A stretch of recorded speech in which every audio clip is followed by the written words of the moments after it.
Au clavecin, placé au centre de la scène, Paolo Zanzu dirige son orchestre.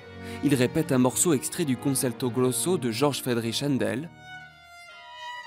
En résidence, ces musiciens préparent leur deuxième concert au Théâtre du Rempart. Cette nouvelle création musicale fait la part belle à la musique baroque du XVIIIe siècle, jouée avec des instruments d'époque. Un choix artistique qui ne se veut pas élitiste, bien au contraire. La démarche de jouer ces œuvres sur instruments d'époque n'est pas une démarche élitiste. C'est-à-dire on ne rend pas la musique plus inaccessible, j'ai envie de dire au contraire.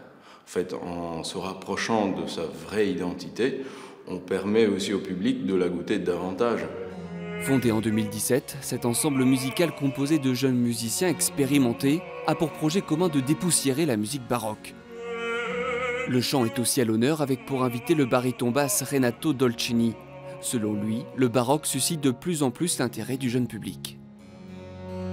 Le jeune public, ils ont une idée du mélodrame de Verdi, Puccini, blabla, un peu de cette chose ennuyeuse, lourde. Et la musique baroque, elle est vraiment plus fraîche, plus rythmique même. Donc il y a, si on peut dire, c'est plus proche de la musique pop d'une certaine façon. Non, ça donne de l'énergie. Premier violon et soliste, Liv Heim a également choisi la voix du baroque. Pour elle, la palette des possibilités sonores est beaucoup plus large qu'avec le violon moderne.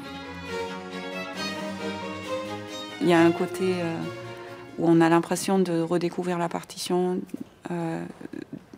et d'être capable de la jouer plus facilement, mais ça donne aussi, bien sûr, quand quelque chose est plus facile, le jeu est plus joyeux, le son est plus...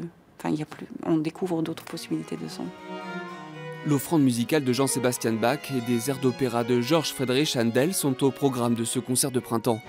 D'autres projets musicaux autour de l'œuvre d'Händel sont déjà en cours de préparation pour cet été.